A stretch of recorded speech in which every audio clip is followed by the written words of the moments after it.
tout le monde, bienvenue à tous sur la chaîne YouTube du Journal du Réal. On se retrouve pour une nouvelle vidéo avec Pablo, comme d'habitude. Et comment ça va, Pablo? Bah écoute, ça va, hein, hâte ce week-end pour le match face à l'Espagnol. Demain, tu seras à la Ciudad Real Madrid pour l'entraînement, la conférence de presse, petite vidéo prévia à J-1. Donc, C'est ça. et apparemment, Hendrik pourra avoir des minutes. Donc, être titulaire en tout cas, soit contre l'Espagnol, soit contre Alaves. Donc, ça fait plaisir. C'est une bonne nouvelle, c'est une bonne nouvelle. Comme vous l'avez vu dans le titre, c'est pas Hendrik encore le sujet de la vidéo. Ça sera peut-être un sujet en conférence de presse demain et peut-être le sujet de la prévia ou du débrief en fonction de quand il sera titulaire et s'il l'est contre l'Espagnol ou contre Alaves, qui sont les deux prochains matchs du Real Madrid. Le sujet, c'est les deux prolongations qu'il y a côté Real Madrid. Une qui est officielle, celle de Lunin, jusqu'en 2030, si je m'abuse, ça date d'il y a quelques jours, on n'en avait pas parlé. Et on va la regrouper aujourd'hui avec les rumeurs, enfin en tout cas même les informations de Marca selon lesquelles Ferland Mendy va prolonger jusqu'en 2027 également au Real Madrid. Pareil, c'est sorti il y a 2-3 jours ça. Lonin, sa prolongation, c'est il y a une dizaine de jours, une semaine environ, si je dis pas de bêtises. Et donc on va regrouper les deux dans cette vidéo. On va commencer par le gardien ukrainien. Franchement, excellente nouvelle sur tous les points, tous les aspects pour le Real Madrid. Moi, j'étais agréablement surpris parce que, premièrement, il s'inscrit dans la durée. C'est un long contrat. Donc, ça prouve deux choses. Soit il est patient et il va attendre, soit le Real le prolonge pour le revendre derrière à un prix qu'il considère correct et qui ne part pas gratuit. Donc, bon, moi, je pense que c'est plutôt l'option A. Mais pourquoi je pense qu'il y a une probabilité que l'option B existe, c'est par rapport à son agent. Parce que moi, en fait, c'est ça qui m'a surpris, c'est que l'agent, c'est Jordi Mendes. Et on sait tout ce qui s'est passé cet été avec les Nioro, et on sait tous aussi ce qui s'est passé avec le petit jeune qui est parti au Sporting, Paolo Iago. Donc voilà, bon, il prolonge, on était surpris, on verra ce qui se passera, mais ce qui est clair, c'est que cette saison, il va pas jouer le Nîmes, hormis blessure de Courtois, quoi. Ah, c'est une excellente nouvelle pour le Real Madrid qui, on le rappelle, pouvait perdre Lonin gratuitement l'été prochain. Et donc Lonin s'inscrit à minima donc pour cette saison-là et la saison prochaine dans la durée, puisque s'il comptait partir l'été prochain, il n'aurait pas prolongé tout simplement, ça aurait facilité les choses. Donc pour le Real, c'est dans tous les cas, vu que le contrat va jusqu'en 2030, c'est l'assurance d'avoir une indemnité de transfert importante, auquel cas Lonin décide de partir, que ce soit l'été l'été prochain, l'été d'après ou quoi. Et c'est que des bonnes nouvelles parce que le Real, ça ouvre toutes les options au Real Madrid. Ça, tu gardes un excellent second gardien, déjà, qui a fait même plus que le travail d'un second gardien la saison passée en étant vraiment très très bon avec ce maillot du Real, notamment en Ligue des Champions. On s'en rappelle contre Leipzig, on s'en rappelle contre City notamment. Tu gardes donc un excellent second gardien, meilleur que Kepa, qui avait eu des rumeurs qui pouvaient rester, tout ça, même des choses comme ça. Quelqu'un qui a mis sur le banc Kepa la saison dernière.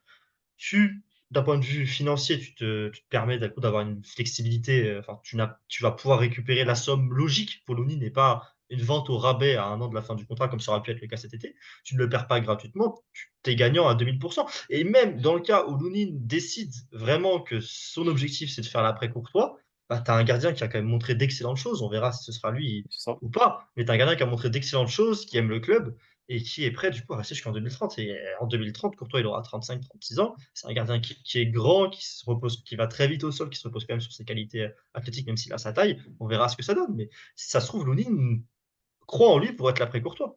Et on verra ce que ça donne de ce côté Real Exactement. Madrid. Sachant que le prêt est toujours aussi une option dans un cas où Lounine veut plus de temps de jeu, mais où il pense pouvoir s'imposer au Real ensuite. Le Real est gagnant dans tous les aspects, pour le coup, je trouve. Mais effectivement, t'as fait le tour, tu as fait le point. Rien d'autre à rajouter, donc on verra ce qui se passera à l'avenir. Mais ouais, dans tous les cas, je pense que le Real Madrid est gagnant. Et Lounine aussi, au final, hein, je pense. Lounine aussi, parce qu'il partirait, s'il part, il partirait en bon seigneur, dans le sens où il a laissé un peu d'argent au Real. Et s'il reste, ce sera très certainement l'après Courtois. Donc à voir, à voir. En tout cas, c'est. Faudra voir, faudra voir. Faudra voir ce qui se passe dans les prochains mois, s'il est aussi lui patient. Parce que c'est possible de ne pas être patient, hein, de vouloir jouer tout de suite. Ce qui est normal aussi à son âge. Je pense qu'il pourrait être titulaire n'importe où. Donc, et si Courtois n'existait pas, je pense qu'il serait titulaire au Real. Donc ouais, bonne nouvelle pour le Real. Et puis il s'inscrit dans la durée. S'il voulait juste laisser un peu d'argent au Real et pas partir gratuitement, il aurait prolongé d'un an supplémentaire ou de 2 ans. Là, on parle de 2030, donc c'est un contrat longue durée. Et je pense que c'est une durée en fait qui montre l'intention de Lunin de vouloir, en tout cas au moment T, l'intention de vouloir rester à Madrid, être le gardien numéro 2 de Courtois, qui est quand même un gardien qui connaît quelques blessures en plus, donc il aura peut-être des bobos, même si je ne souhaite pas à Courtois, peut-être Lunin de s'exprimer, comme ça a été le cas l'an dernier. Et ensuite, qui s'inscrit du coup bah, dans l'après Courtois, je pense, hein. Je pense que c'est ça l'objectif au moment T de Lounine. C'est des choses qui peuvent évoluer à force de ne pas jouer et tout ça. C'est un poste très particulier, celui de deuxième gardien, on le sait, même celui de gardien de but tout court. Mais on va voir ce que ça donnera à l'avenir. Effectivement. L'autre prolongation, cette fois-ci, c'est pas encore officiel. Évidemment, vous l'apprendrez quand ce sera officiel sur le compte Twitter et sur le site du journal du Real. Et on vous le dira en vidéo, bien sûr. C'est celle de Ferland Mendy. Et d'après Marca, c'est quelque chose qui est bouclé pour 2027, donc 2 ans supplémentaires. Son contrat se termine l'été 2025, à la fin de la saison actuelle. Et 2 ans supplémentaires seront sans doute rajoutés et très bientôt officiels au contrat de Ferland Mendy. Qu'est-ce que tu en penses, toi, Pablo? C'est une excellente nouvelle également. Alors, excellente nouvelle, mais avant de dire que c'est une excellente nouvelle pour le Real, je pense que c'est surtout mérité pour le joueur. Mérité pour le joueur parce que ce qu'il a prouvé depuis qu'il est arrivé, moi, c'est un de mes joueurs que voilà, j'apprécie énormément son apport à l'équipe. Je trouve qu'il est fondamental quand il est en forme. L'équilibre défensif qu'il apporte au Real, il est vital, crucial. Donc, c'est mérité parce qu'à chaque fois qu'il a joué, qu'il était en forme, il a toujours très bien répondu présent, de la meilleure des façons. C'est, à mon sens, d'un point de vue défensif, quand il est pareil en forme, le meilleur à son poste. D'un point de vue défensif, je dis bien. Parce qu'offensivement, il est meilleur, on le sait. Maintenant, dans le système du Real et de Carlo Ancelotti, ça match, quoi. Ça match, donc très content. Et c'est une prolongation positive pour le Real aussi, parce que forcément, bah, tu gardes un joueur qui a prouvé, tu gardes un joueur qui a déjà gagné 2 Ligues des Champions, des Ligas, qui sait gagner. Que demander de plus? Maintenant, la seule chose que j'espère, c'est qu'il ne se blesse pas. Il a un contrat court, quoi qu'il arrive. On en a à moitié parlé dans une autre vidéo, mais le fait que ce soit un contrat court, le Real Madrid se protège en quelque sorte aussi, parce qu'effectivement, on sait qu'il a ces problèmes de blessures au niveau de ses jambes, notamment le tibia. Bon, là, ça fait un an et 3 mois que Ferland Mendy va bien. On espère que ça va continuer comme ça. Et là où c'est positif aussi, c'est que pour moi, du coup, tu gardes l'un des meilleurs à son poste, latéral gauche, et tu es sur le point de conclure un deal avec un autre latéral gauche qui est potentiellement un monstre et qui n'attend qu'une chose, je pense, pour relancer sa carrière, c'est de signer au Real Madrid, Alphonso Davies.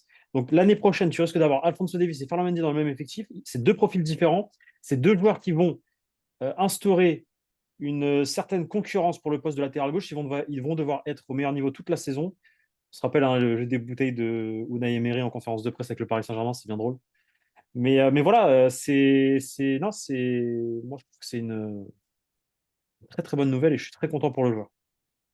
Je suis d'accord avec toi. Alors, je suis pas le plus grand fan de Ferland Mendy sur certains points. Je trouve que c'est un joueur qui est limité dans certains aspects et qui t'oblige un petit peu d'animer ton côté gauche et ta défense d'une manière particulière pour qu'il puisse briller, ce qui marche bien avec le système actuel d'Ancelotti, notamment le système axial l'an dernier où il restait bien plus derrière, où Carvajal se trouvait quasiment en position de numéro 9 et tu avais quasiment parfois une défense à 3 ou en tout cas un joueur beaucoup plus frileux avec Ferland Mendy sur son côté gauche. Et donc, moi, je voyais deux limites à cette prolongation. C'est l'aspect physique. Ça reste un joueur qui est fragile, c'est un fait. Même s'il ne s'est pas blessé depuis un an, c'est un fait. C'est un joueur qui est fragile physiquement. Et même si on ne lui souhaite pas des blessures, il y a plus de chances que ça arrive avec lui qu'avec d'autres. Et toute sa carrière l'a montré.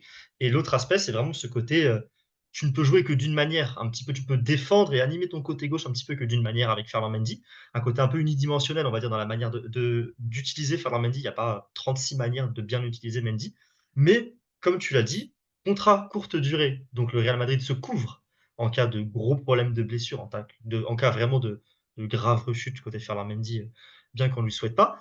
Et le Real Madrid va sans doute recruter avec Alphonso Davies un profil totalement complémentaire de Ferland Mendy qui va te permettre d'avoir une option défensive, et c'est quelque chose qu'il fait quand même très bien, Ferland Mendy, c'est défendre, et d'avoir une option beaucoup plus offensive avec Davies en fonction des matchs de l'adversaire, de qui t'as en tant que latéral droit, puisque Carvajal n'est pas éternel, même si pour l'instant il a un niveau exceptionnel, et en fonction aussi de comment tu animes ton milieu de terrain à 3, à 4 milieux, si tu as besoin plutôt de potentiel de punch offensif, si tu as besoin plutôt d'avoir de la structure avec Ferland Mendy.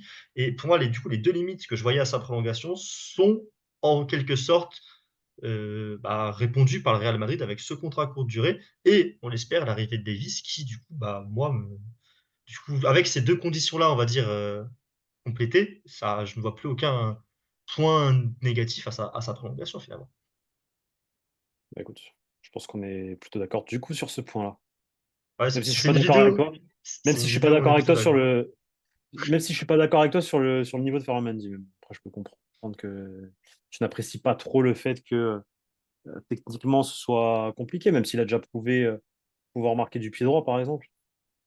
Ouais, c'est quelque chose qu'on ne voit plus, ça. C'est quelque chose, et ça, c'était quelque chose dont je me Oui, suis plaint à oui, mais l'époque. L'utilisation parce que je de pense, Mendy par Zidane mais, était très intéressante. mais ça c'est une question, mais ça c'est juste une question de coach et de consigne en Ouais, fait.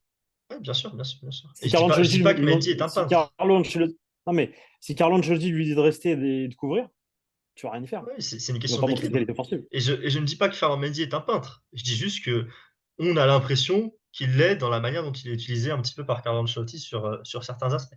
Et c'est quand même pas un bon centreur. Ça, c'est quand même un point qu'on peut tous être d'accord pour le dire. C'est rare qu'il centre et quand il le fait, ça trouve pas preneur pour le coup. C'est quand même un joueur qui Après, il y a a pas, quelques, voilà, il y quelques a pas- contrôles ratés, il y a quand même quelques trucs, tu vois. on va dire qu'il y a un autre problème au Real Madrid, c'est qu'il n'y a pas de réel Rematador dans la surface de réparation. Et bah, Donc c'est un peu compliqué aussi de centrer, hein. on a vu Bellingham. Il y a Bellingham, quoi. L'an Il y dernier, a- et là, sur son Excuse-moi, match du retour, c'est on a vu vrai, Bellingham. Mais c'est sinon, Bellingham. non, là, sur les matchs, c'est un des problèmes du Real, c'est que sur les matchs d'avant, tu as des ailiers qui percutent, des latéraux, enfin, surtout Carvajal à latéral, qui est capable, voire Valverde, qui est capable de trouver des positions de centre, et t'avais personne, quoi. Là, au moins, t'as Bellingham qui arrive tard dans la surface, et on l'a vu sur le match contre Stuttgart, ça apporte une dimension supplémentaire, en fait. Ça permet de mettre le ballon en l'air et pas que de jouer au sol. Ce qui est quand même C'est ça. intéressant. Sur ce, Exactement.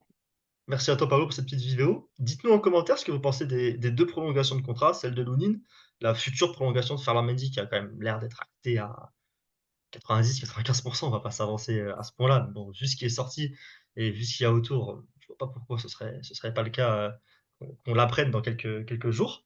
Et donc, dites-nous ce que vous pensez de ces deux prolongations, si sont, comme on le pense nous, d'excellentes nouvelles pour le Real Madrid. Et puis, on se retrouve dès demain pour la prévia du match contre l'Espagnol Barcelone, qui sera samedi soir.